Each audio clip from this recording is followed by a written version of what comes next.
تعلق سے گفتگو ہوئی تھی اور بتایا گیا تھا کہ سارے جہانوں کا پالنے والا وہ اللہ رب العزت ہے۔ یہاں پہ ایک اعتراض دیابنا کی طرف سے، دیوبندیوں کی طرف سے اکثر یہ ہوتا ہے کہ جب اللہ تعالیٰ رب العالمین ہے تو چاہیے کہ ساری ضرورتیں، ساری حاجتیں اسی رب سے مانگی جائیں، خدا کو چھوڑ کر کے نبیوں سے، ولیوں سے یہ لوگ جو مانگتے ہیں گویا کہ وہ خدا تعالیٰ کو رب العالمین نہیں مانتے۔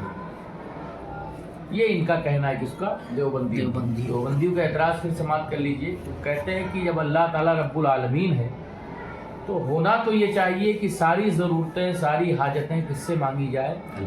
اللہ سے مانگی جائے۔ جو لوگ خدا کو چھوڑ کر کے ولیوں کی بارگاہ میں جاتے ہیں، خواجہ صاحب کے یہاں جاتے ہیں، عبدال صاحب کے یہاں جاتے ہیں، یا بزرگان دین کے پاس جاتے ہیں، حاجتیں مانگتے ہیں، وہ اللہ تعالیٰ کو رب العالمین نہیں مانتے۔ اس کا جواب، اللہ کے خاص بندوں سے مانگنا کوئی چیز وہ حقیقت میں اللہ سے ہی مانگنا ہے، کیونکہ اولیاء کاملین یہ خدا بند تعالیٰ کے مظہر عتم ہوتے ہیں، اس کی صفات، اس کی ربوبیت کے مظہر ہیں۔ اللہ تعالیٰ رب العالمین بھی ہے، رزاق بھی ہے، شافی الامراض بھی ہے، لیکن اس نے تمام کاموں کے لیے دروازے مقرر کیے ہیں۔ ان دروازوں پہ جا کے مانگنا حقیقت میں رب تعالیٰ سے ہی مانگنا ہے۔ شفا لینے حکیم کے ہاں جاتے ہیں، انصاف لینے آپ جج کے یہاں جاتے ہیں، خدا کا رزق لینے کے لیے مالدار کا دروازہ تلاش کرتے ہیں۔ شیخ سعدی رحمۃ اللہ تعالیٰ علیہ ارشاد فرماتے ہیں، رزق ہر چند بے گما برسد، شرط عقل است جستن از دریا۔ یعنی کہنے کا مطلب یہ ہے کہ رزق تو اللہ تعالیٰ دیتا ہی ہے، مگر اس کے لیے عقل کا ہونا ضروری ہے اور دروازے کا ہونا ضروری ہے۔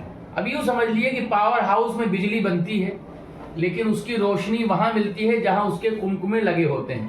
تو جو شخص کمکموں سے روشنی حاصل کر لے وہ پاور ہاؤس کا مخالف نہیں۔ انشاءاللہ اس کی بحث بہت مہربان، رحمت والا۔ یہ پچھلا سبق جو گزرا آپ کے پاس رب العالمین کے تعلق سے، تو رب العالمین اور الرحمن الرحیم میں جو ہے یہ کتنی طرح کی کا تعلق ہے، کتنی طرح کی مطابقت ہے۔ پہلے جملے میں تو یہ بتایا گیا تھا کہ وہ سارے جہان کا پالنے والا ہے، وہ جہانوں کا پالنے والا ہے۔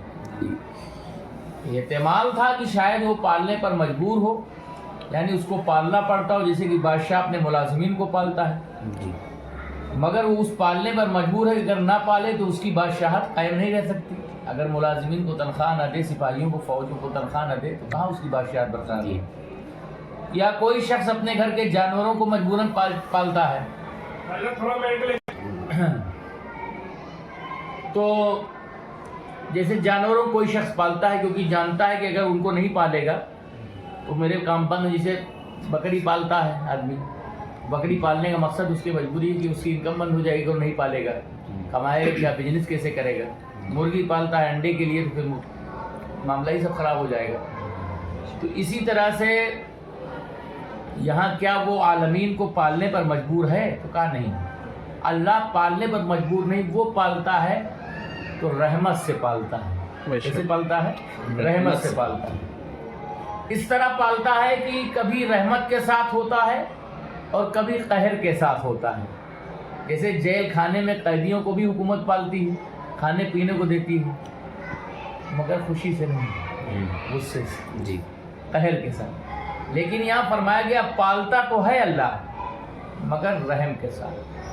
الحمدللہ رب العالمین پالتا تو ہے سارے عالم مگر رحم کے ساتھ، کرم کے ساتھ۔ جیل خانے میں بھی قیدی پالے جاتے ہیں، بادشاہ چلواتا ہے، مگر رحم کے ساتھ نہیں، غصے کے ساتھ، قہر کے ساتھ۔ تو بندے کے پالنے میں اور رب کے پالنے میں فرق ہے۔ بندہ کبھی کسی کو مجبوری میں پالتا ہے، کسی ضرورت سے پالتا ہے، بزنس پرپس سے پالتا ہے، دونوں میں بہت بڑا فرق ہے۔ اور اللہ جب بھی پالتا ہے تو اپنی رحمت سے پالتا ہے۔ لیکن حمد کا رحمت کے ساتھ خاص تعلق ہے۔ کیا تعلق؟ کیونکہ جو خاص خدا کی حمد کرتا ہے وہ رحمت ضرور پاتا ہے. جیسے حضرت آدم علیہ السلام کو پیدا ہوتے ہی چھینک آئی تو کیا کہا حضرت آدم؟ الحمدللہ. کیا کہا؟ الحمدللہ. تو جواب ملائکہ کی طرف سے کیا ملا؟ یرحمک اللہ. یرحمک اللہ. وہی سنت عالی کی جاری. اب رحمان کے معنی یہ ہے کہ رحمتیں فرمانے والا، جو بندوں سے نہ حاصل ہو سکے، جو بندوں سے نہ حاصل ہو سکے ایسی رحمت فرمانے والا رحمان کا. اور رحیم کی معنی ہے کہ اس قسم کی رحمتیں فرمانے والا کہ جس کی مثل کچھ نہ کچھ بندوں سے بھی ملے، کچھ نہ کچھ بندوں سے ملتے. جیسے اللہ بھی رحیم ہے اور بندے بھی رحیم ہیں. اسی طرح رحمان جو ہے یہ بلا واسطہ بندوں پر رحم فرمانے والا، اور رحیم بندوں کے ساتھ رحم فرمانے والا. تو رحمان جو ہوتا ہے وہ بلا واسطہ، یعنی رحمان کوئی بندہ نہیں ہو سکتا جی. رحیم تو ہو سکتا ہے مگر رحمان کوئی نہیں ہو سکتا. رحمان صرف اللہ کی ذات. تو دیکھیے دنیا کے اعتبار سے دیکھا جائے تو رب کی ذات رحمان ہے. مومن کو بھی رزق دیتا ہے، کافر کو بھی رزق دیتا ہے، فرما بردار کو بھی رزق دیتا ہے، نافرمان کو بھی رزق دیتا ہے، گناہ گار کو بھی دیتا ہے اور نیکوکار کو بھی دیتا ہے. مگر رحیم کا مطلب یہ ہے کہ آخرت میں صرف مومنین پر رحم فرمائے. اگر رائی کے دانے کے برابر بھی ایمان کا حصہ ہے تو جہنم سے نکال کر پوری جنت میں داخل فرمائے جی. آخرت میں رحم نہیں فرمائے گا کافروں کو.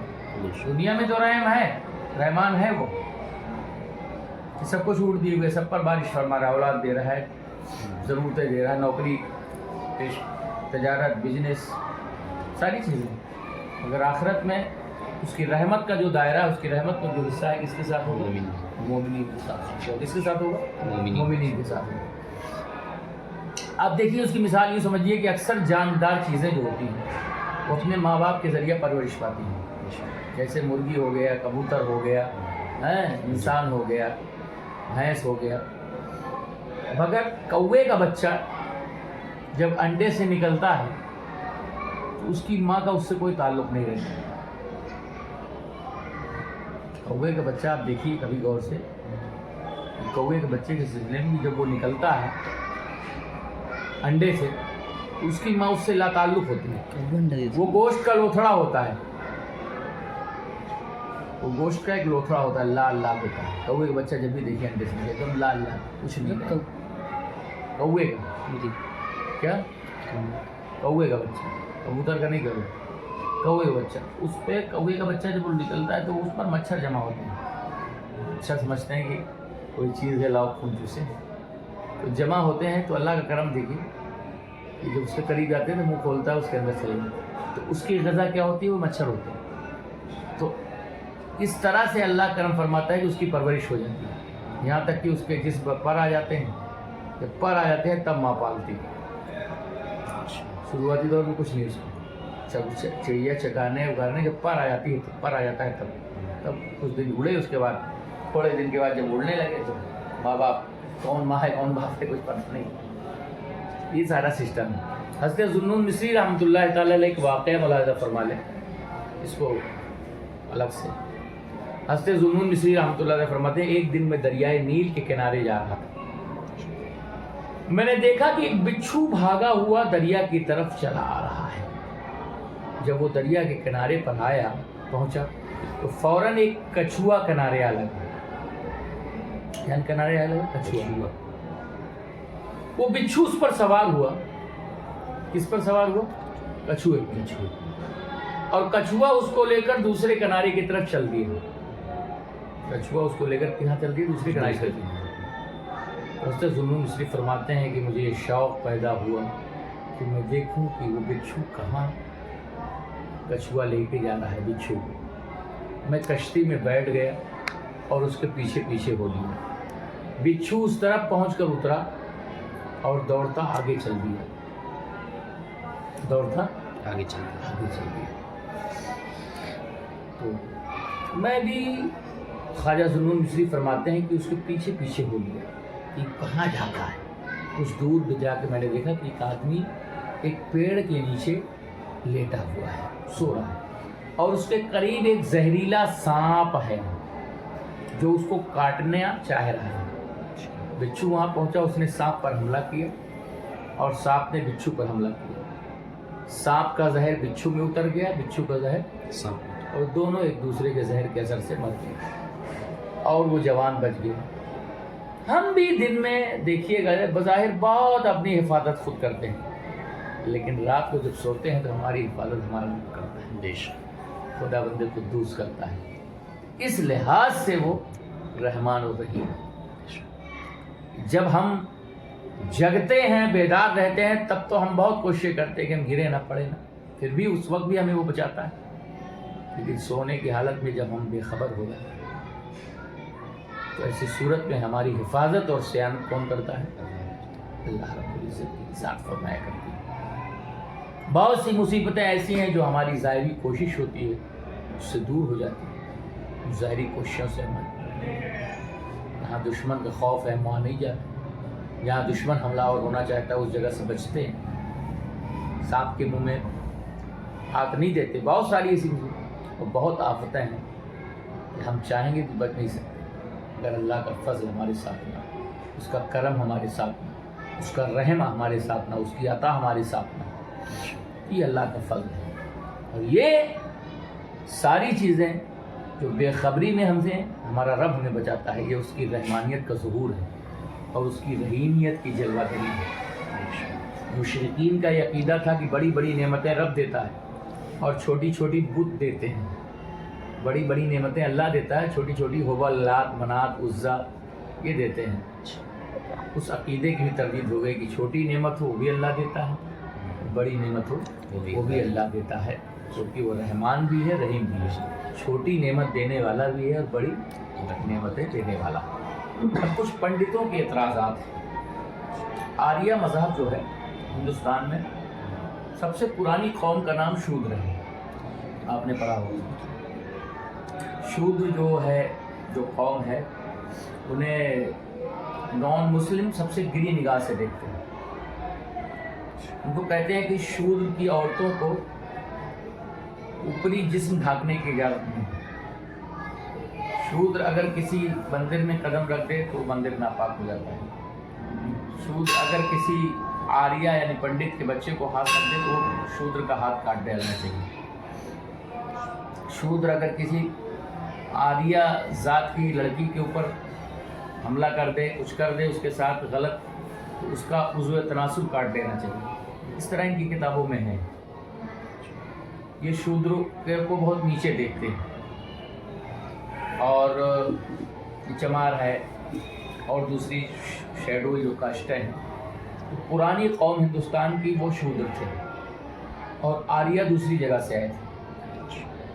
آریہ جو مذہب ہے جس کو RSS والے، یہ آریہ جو مذہب ہے، یہ آریہ مذہب والے انہوں نے قبضہ کیا، شودروں کو مارا پیٹا، ان کے مکانوں سے بھگا دیا، اور شودروں کو صرف کام کے لیے، نوکر چاکر کے لیے رکھا، ان کا وجود ختم کرنے کی کوشش کی۔ آج بھی اس ملک میں اسی طرح کی چیزیں کرنے کی کوشش کی جا رہی ہیں کہ بڑی قوموں کو اہمیت دی جائے اور چھوٹی قوموں کو ذلیل و رسوا کیا جائے۔